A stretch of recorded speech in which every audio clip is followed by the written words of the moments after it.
A few years ago, we dug a pond here on our farm, and for months it sat completely empty.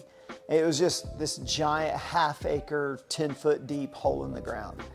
And honestly, that pond became a picture of what was happening in me and in our marriage during that season. Our family had endured just a really difficult year that year before. And Bonnie and the kids had gone through injury after injury. No joke, it was like we were at the ER about every other week. And at that point, life just felt overwhelming. And deep down, I knew God was leading me away from my ministry position at the church I was at. But I had absolutely no idea how that could even happen. I felt stuck. I felt trapped. Not in the marriage, not at all, in my job. And have you ever felt that way? Just frustrated and stuck. And what I didn't realize was all the frustration and uncertainty inside of me was slowly seeping into our marriage and family. So everything that I was experiencing and going through personally and at work was now manifesting in our family. And typically when men aren't happy at work, they're not making their family happy at home. Maybe you know that feeling too. You're not screaming at each other every day, but something just feels off. You feel disconnected and just emotionally exhausted, and maybe you feel stuck and you don't even know how you got there.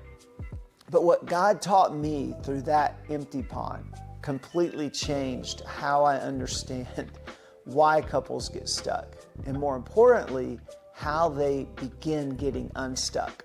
So in this video, we're going to talk about three really important things.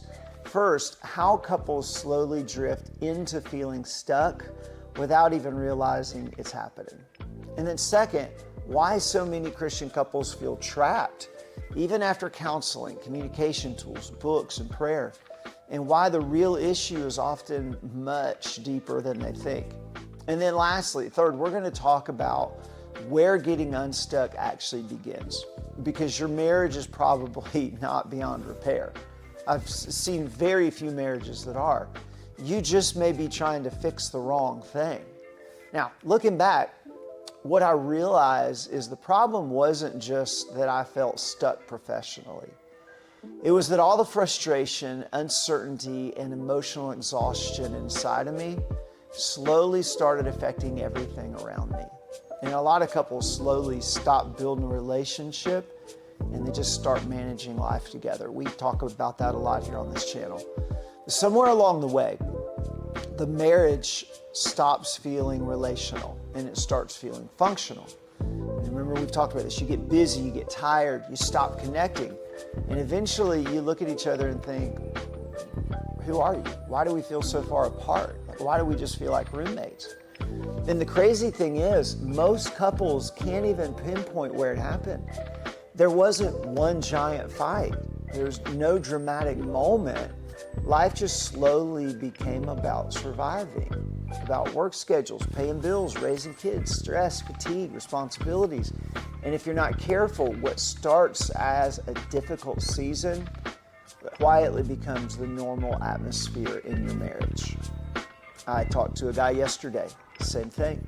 They've gone through a really difficult year, a difficult season, and they're right on that precipice of, if they do the right thing, that can just be a season.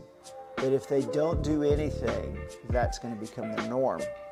I think it's especially true for Christian couples, because many of us are trying so hard to keep everything together.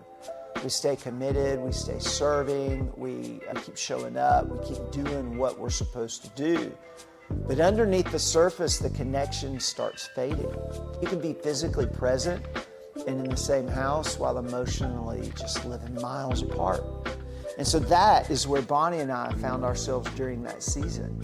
We weren't enemies. We weren't talking about divorce, by no means. For all prospective purposes, we were a healthy marriage to any outsiders.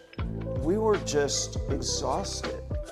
We had slowly shifted from deeply connecting as husband and wife to functioning more like work partners, trying to manage life, and Bonnie trying to manage me and my emotions, trying to see every morning I got up what kind of mood I was going to be in. And honestly, I think a lot of couples live there for years without realizing it. And maybe that's where you are right now. Maybe you still love each other, but your relationship feels more transactional than relational. Conversations revolve around schedules, responsibilities, and kids. And date nights feel forced. The intentional connection feels thinner than it used to. And underneath all of this is that lingering feeling of, I don't know how we got here, but I don't want to stay here. Now, here's where most couples get stuck even longer. When the relationship starts feeling disconnected, we usually try to fix the most obvious symptoms. And what are those? We think we need better communication, or we need more date nights, or we need more counseling. And listen, those things absolutely help. I teach them all the time. Communication matters. Quality time matters. Counseling can be incredibly valuable. But many times, those things aren't the actual root problem. They're symptoms of something deeper going on beneath the surface. And that's like when we bought our old camper years ago. We bought this 20-year-old RV. It looked great on the outside, and we thought all it needed was a little cosmetic work.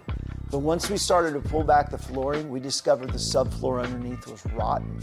I just laid new flooring. If I had just laid new flooring over the top without dealing with the deeper issue, eventually the whole thing would have just continued to fall apart.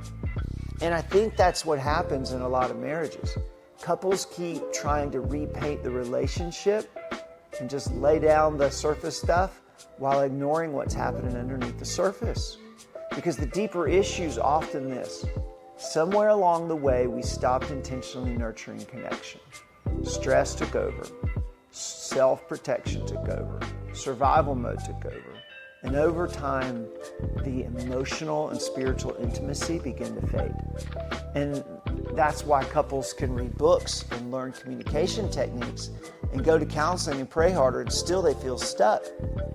They're trying to fix the visible symptoms without addressing the deeper drift underneath. But here's the hopeful part. In all of this, your marriage may not be beyond repair. You may just be trying to fix the wrong thing. Now, I really want you to hear this, because I know that there are some couples watching this right now who honestly feel discouraged. And you've had the same arguments over and over. You've tried to reconnect before and wondered if this is just what marriage becomes. But I don't believe God designed marriage to simply survive. I believe He designed it, one, to draw us closer to Him and dependence on Him. But he designed it for us to look more like Jesus in sanctification. But He also designed it that man would not be alone. So He designed it for connection and intimacy and friendship and partnership. Now, that doesn't mean that every season will feel easy. Bonnie and I have had hard seasons. Every marriage does. But getting unstuck starts when couples stop ignoring the drift and finally become honest about what's really happening underneath. And it starts when you stop functioning only as teammates managing life and begin intentionally rebuilding emotional and spiritual connection again. And here's the beautiful thing. You don't have to fix your entire marriage overnight. You just need a reset in direction.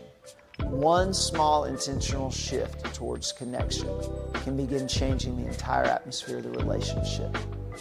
Now, I'll never forget what happened with that pond on our farm. For months, it sat empty, dry, lifeless, and honestly, it looked hopeless. And it just made me depressed looking at it.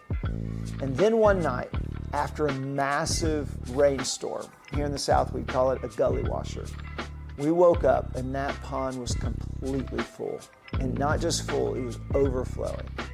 God used that moment to remind me that when He's ready to fill something back up, He can do it faster than we think. And maybe that's the reminder some of you need today. What feels dry and stuck right now isn't necessarily dead.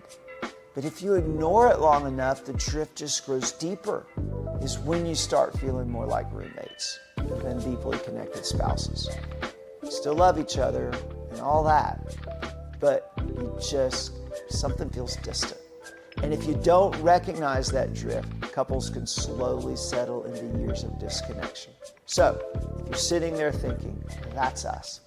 We feel more like roommates than husband and wife. I want you to watch this next video right here.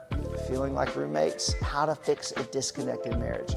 Because in that video, we're going to talk about the first practical steps couples can take to start reconnecting emotionally, spiritually, and relationally again.